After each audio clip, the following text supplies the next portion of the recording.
Hello guys, welcome back in the channel best classes. तो आज हम पढ़ने जा रहे हैं रदरफोर्ड मॉडल के बारे में, जिनका नाम था अर्नेस्ट रदरफोर्ड।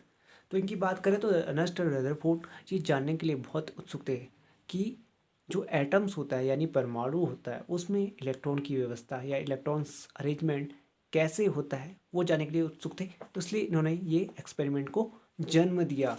ठीक है, इन्होंने इस एक्सपेरिमेंट में क्या लिया? In this experiment, fast-moving alpha particles were made to fall on the thin sheets of gold. उन्हें क्या किया? अल्फा पार्टिकल्स का इस्तेमाल किया, जो फास्ट मूविंग एक पार्टिकल्स है, बहुत तेज़ी से चलने वाले अल्फा क्या हीलियम के आयंस होते हैं। ठीक है, जिनका मास लगभग दोगुना यानी 4 यूनिट जिनका होता है। तो उन्होंने इस थिन शीट्स ऑफ गोल्ड का यूज़ किया, पतली सी बर्क जैसी दिखने वाली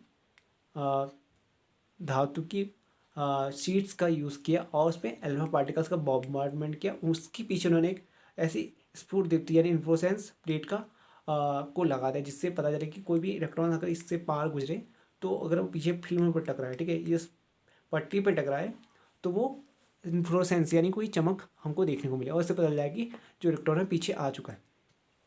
तो उन्होंने क्या ऑब्जर्व किया? उन्होंने देखा कि most of the fast moving alpha particle passed away straight from the gold foil. उन्होंने देखा कि कुछ अल्फा पार्टिकल जो बहुत तेज़ी से जा रहे हैं वो सीधे सीधे इस गोल्ड फॉइल को पार करते हुए पीछे चले जा रहे हैं और स्फूर्ति पीछे पैदा कर रहे हैं, यानी कि ठीक है, ज़्यादातर जो पार्टिकल्स है फास्ट मूविंग वो सीधे चले जा रहे हैं इस गोल्ड फॉइल को पार करते हुए। दूसरा उन्होंने ऑब्जर्व किया कि some of alpha particles were deflected by foil by small angle. कुछ अल्फा पार्टिकल से एक एंगल बना रहे हैं और फिर उस एंगल से वापस चले आ रहे हैं।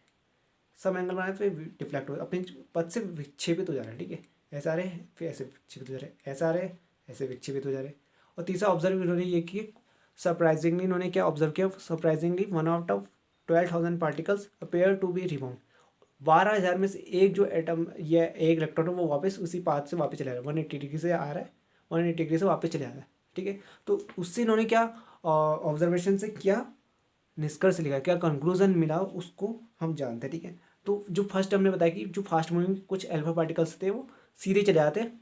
इससे मतलब सीधे सीधे ये पता चला है कि जो एटम्स होता है उसके अधिकांश भाग, ठीक है, मोस्ट ऑफ द पार्ट क्या होता है? स्पेस होता है, खाली होता है। क्या होता है? खाली होता है, स्पेस होता है इनके बीच में बहुत।